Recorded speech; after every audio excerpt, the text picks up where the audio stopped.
White wash ഏകദേശം 80% തീരാനായിട്ടാണ്. അപ്പോഴാണ് ഞാൻ ആദ്യമായിട്ട് വൈറ്റ് വാഷ് ചെയ്ത് കാണാൻ വരുന്നത്. കാരണം എനിക്ക് ആമിക്കുട്ടീനെയും കൊണ്ട് പണി നടക്കണ വീടായതുകൊണ്ട് വരാൻ ബുദ്ധിമുട്ടാണ്. കാരണം ഇവൾ ഒരു സ്ഥലത്ത് നമ്മൾ വെച്ചാൽ നിൽക്കുന്ന പ്രായമല്ലല്ലോ, എല്ലായിടത്തും ഓടി നടന്ന് എന്തെങ്കിലും അപകടം വരുത്തിയാലോ എന്നുള്ള ടെൻഷനാണ്. ഇത് ഞങ്ങളെ മുകളിലത്തെ ബെഡ്റൂമിൽ നിന്ന് പുറത്തേക്ക് നോക്കിയാൽ മുകളിൽ ഫസ്റ്റ് ബെഡ്റൂമിൽ നിന്നും ബാൽക്കണിയിൽ നിന്നൊക്കെ നോക്കിയാൽ കാണുന്ന വ്യൂ ആണ് ഇത്.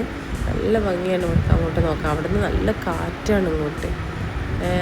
അതുകൊണ്ടാണ് ഞങ്ങൾ മുകളിലത്തെ ഫാമിലി ലിവിങ്ങിൽ ഇങ്ങനെ ഒരു നല്ലൊരു ബേ വിൻഡോ സെറ്റ് ചെയ്തത് കേട്ടോ. കാരണം ആ സൈഡിൽ നിന്ന് ഇങ്ങോട്ട് ഉള്ളോട്ടേക്ക് വരുന്ന കാറ്റ് ഭയങ്കരമാണ്, നല്ല സുഖമുള്ള കാറ്റാണ്. ഞങ്ങളെ വീട്ടിൽ ടോട്ടലി എനിക്ക് ഏറ്റവും എക്സൈറ്റ്മെൻറ്റ് കംപ്ലീറ്റ് വർക്കും കഴിഞ്ഞ് കഴിഞ്ഞാൽ ഈ ഒരു ഏരിയ എങ്ങനെ ഉണ്ടാവും എന്നുള്ളത് കാണാനാണ് കേട്ടോ. കാരണം എനിക്ക് ഈ വീട്ടിൽ ഏറ്റവും ഇഷ്ടമുള്ള ഏരിയ എന്ന് പറഞ്ഞാൽ ഒന്ന് കിച്ചണും പിന്നെ ഒന്ന് ഈ ഒരു ഏരിയ ആണ് കേട്ടോ.